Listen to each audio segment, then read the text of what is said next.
ልጄ ሆይ ሲነጋ ወደ ዓለም ሲመሽ ወደ እግዚአብሔር እንዴት ትመጣለህ?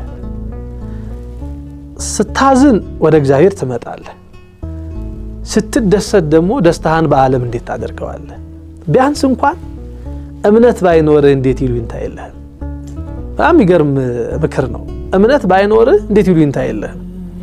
እና ወደ እግዚአብሔር ሽሽ እንጂ ከእግዚአብሔር እንዴት ትሸሻለህ ካለ በኋላ የኔና የናንተን ህይወት በዚህ ምክር ነው የሚጠቀልለው። አንድ ህፃን ቢቆሽሽ ወይም ቢቆጡት ሰው ሮጦ ወደ እናቱ ይሄዳል።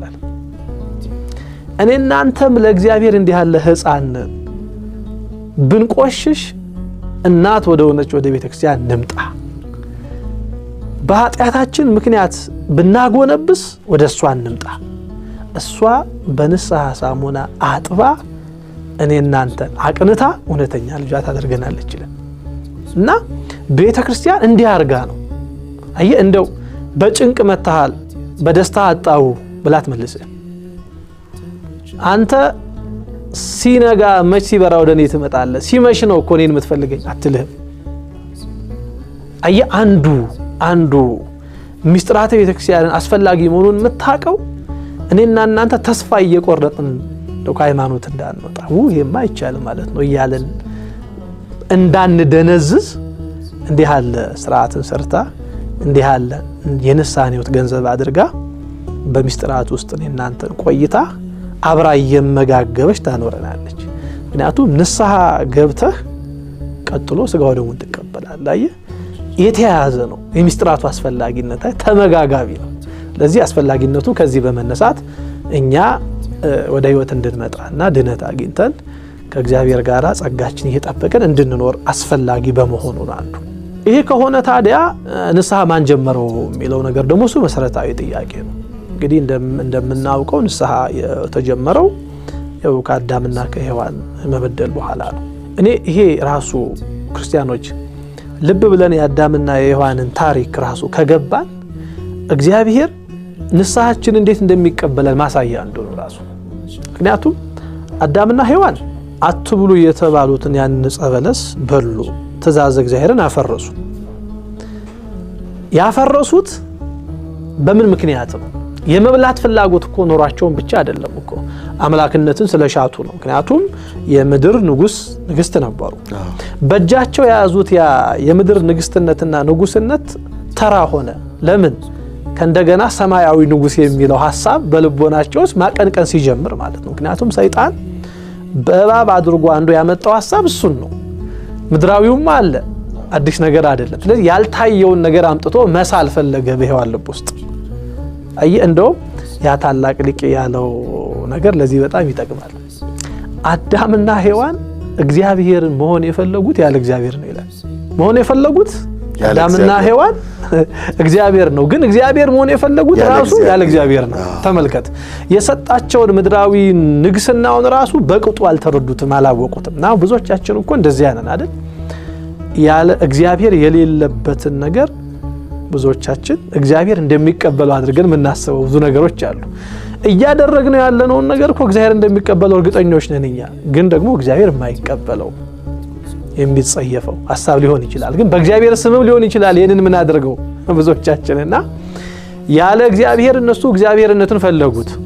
ስለዚህ በዚህ የተነሳ ያንን ዕፀ በለስ በሉላችን እንደምናውቀው ከዚያ በኋላ ያው ያጸጋቸው ተገፈፈ። ታዲያ ይወልህ አዳምና ሔዋን ያን ዕፀ በለስ እንደበሉ እግዚአብሔር አምላክ ተገልጦ በቃ ከተዛዜ ስለወጣችሁ ምሬያቸዋለሁ፣ ይቅር ብያቸዋለሁ አላላቸው። ይሄንን መታየው እግዚአብሔር መጀመሪያ ወደ አዳም የመጣው አዳም ወዴት ነው ብሎ። ምክንያቱም አዳም ጸጋውን አጥቷል፣ ተገፏል፣ ተሸሸኩ ራቁቴንም ሆንኩኝ ያለው እና ከዚያ በኋላ ያው አንተ ህይወት ሆነ ረዳት ሆነ ብለ የሰጠኝ ሴት እንዲህ ያለውን ትእዛዝን እንዳፈርስ ዕፀ በለስን እንድበላ አደረገችኝ ብሎ አዳም ከኃጢያቱ የመመለስ ዝንባሌ ያልነበረው ማየ። ምክንያቱም ለጥፋቱ ራሱን ተወቃሽ ማድረግ ሲገባው ረዳት ሆነ ብለ የሰጠኝ ሴት አሳሳተችኝ የሚል ምክንያት ነው ያቀረበው። ይሄ የአዳም ምክንያትነት በነገራችን ዛሬ በእያንዳንዳችን ህይወት ውስጥ አለ። እስኪ ዝም ብለን ራሳችንን ፈትሸው። አሁን ስትሰርቅ አንዱ ሰይጣን የሚያቀብል ሐሳብ ምንድነው?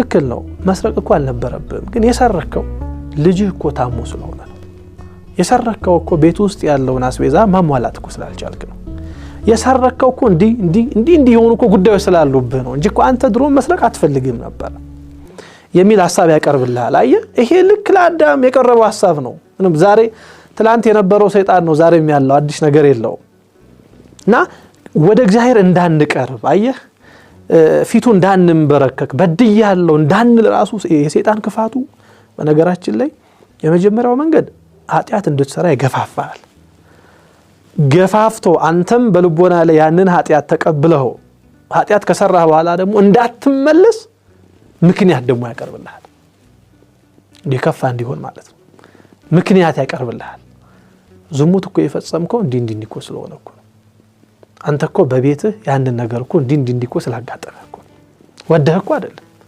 ተገፍተህ እኮ ነው እንዲሆንከው ይላል እንዳትጸጸት ነው ምክንያቱም ከተጸጸትክ ካዘንክ ቅድም እንዳለን በፍቺው መሰረት ክፉ አመልህን ከተውክ ከእግዚአብሔር የምታገኘው ጸጋ ምን አይነት እንደሆነ ራሱ ሰይጣን ያውቀዋል ስለዚህ አዳም ምክንያት አቀረበ አየህ ያን ጊዜ ሔዋንን ሲያገኛት ምንድነው ያለው አጥንቷ ከአጥንቴ ስጋዋ ከስጋዬ ስለሆነ ሴት ትባል ብሎ እግዚአብሔርን ያመሰገነው አዳም ልክ ጸበለስ ሲበላ ግን አንተ የሰጠኝ ሴት ማለት ጀመረ አየህ ይሄ አዳም በዛ ሰዓት ስላጠፋው ጥፋት እንኳን እግዚአብሔርን ይቅር እንዲለው እንዲጸጸት እንዲያዝን ልቡ ገና ምክንያት አልነበረውም ነበር አንዱ ይሄ የሚነግረን እሱ ነው ከዚያ አዳም መጸጸቱን ወደ እግዚአብሔር መመለሱን ከእንዲህ ያለ ህይወት ወጥቶ እግዚአብሔርን ማግኘት እስኪጀምር ድረስ እግዚአብሔር ለአዳም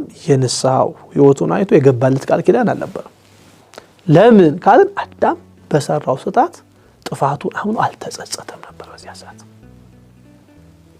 ከኤደን ገነት ወጣ እንደምናውቀው ከዚያ በኋላ ግን አየህ በመድረ በዳ ሆኖ ሳለ ኃጢያቱን አሰበ አዳም ትእዛዝ እግዚአብሔርን ያፈረሰበትን ህይወት ተመለከተ ከዛ ምን አደረገ አዳም መጾም ጀመረ መጸለይ ጀመረ መስገድ ጀመረ እግዚአብሔር እንዴት እንዳሳዘነ ተረዳ ያን ጊዜ ነው እግዚአብሔር ለአዳም ቃል ኪዳን የገባለት አየ በሱ ድካም በሱ ደም በሱ መውጣት መውራድ ይሄ ዓለም የሚድን ምክንያቱም እሱ ስላጠፋ እሱ ያንኑ አድርጎ የሚክሰው ስለመሰለው እግዚአብሔር ለአዳም ያን ጊዜ ቃል ኪዳን ገባለት ከልጅ ተወልጄ አድናለሁ የሚለውን ቃል የሰጠው አዳም ተጸጽቶ እግዚአብሔርን መበደሉን አውቆ ፊቱ ሲቆም ነው እግዚአብሔር ፊት አየ እንዳጠፋ ለምን ከልጅ ተወልጄ አድናለሁ አላለውም ብንል